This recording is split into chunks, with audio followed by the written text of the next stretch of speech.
જો સુકાઈ ગયું છે અને વધારાનું પાણી હતું ને એ અલગ થઈ ગયું.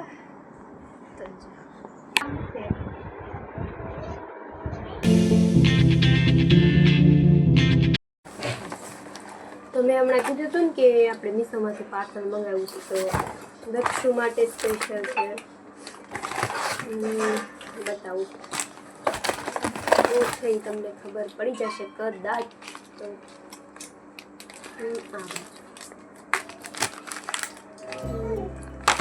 આ છે, આમાં ઓલો આવું કેમિકલ આવે છે એનાથી અંદર જામી જાય એના નાના નાના હાથ ને પગ ને એવું બધું. તો એવું બનાવવાનું છે. અને મંગાવ્યું તો મીશોમાંથી તમારે મંગાવવું હોય તો મંગાવીને જે નીચે ટેગ કરેલું છે. આપણે બનાવવાના છે દક્ષુના નાના નાના હાથ અને નાના નાના પગ, યાદી માટે. કેમ કે દક્ષુ નાનો હોય ત્યાર પછી યાદી રહી જાય ને એટલા માટે. ચાલો કન્ટિન્યુ વ્લોગમાં બન્યા રહેજો. આજે નવરા છીએ તો કાંઈક ખુરાફાતી જરૂરથી કરીશું. ફર્સ્ટ સ્ટેપ છે આ ઓલું કરી છે ને.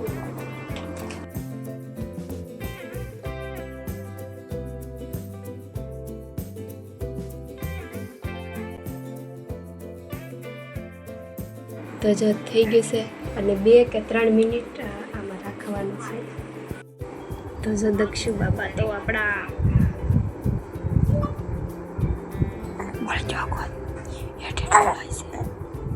પેલા હલાવતા નહીં બધું. તો 2 કે 3 મિનિટ આમને રાખવાનું છે. જો દક્ષુ બાપા હાથ ન હલાવે તો સારું. આન પર રાખવું બતાવે. હાથ કાઢ લઈએ આપણે દક્ષુ. કાઢો.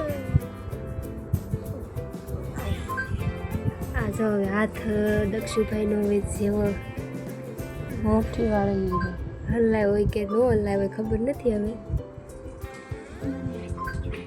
તો હવે સ્ટેપ 2, આનાથી જામી જશે દક્ષુભાઈનો હાથ. આમાં કાંઈક માપી એવું છે. પાણી આનાથી અડધું લેવા દેવું કંઈક છે.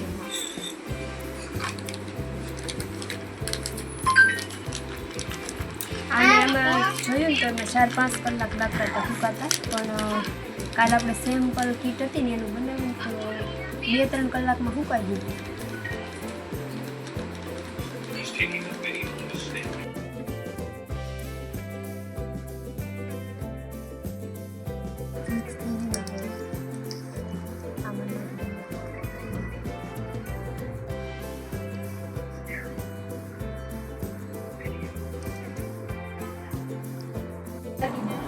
તો 2 કે 3 કલાક જેવું લગભગ થઈ ગયું ત્યારે 2 વાગી ગયા છે ને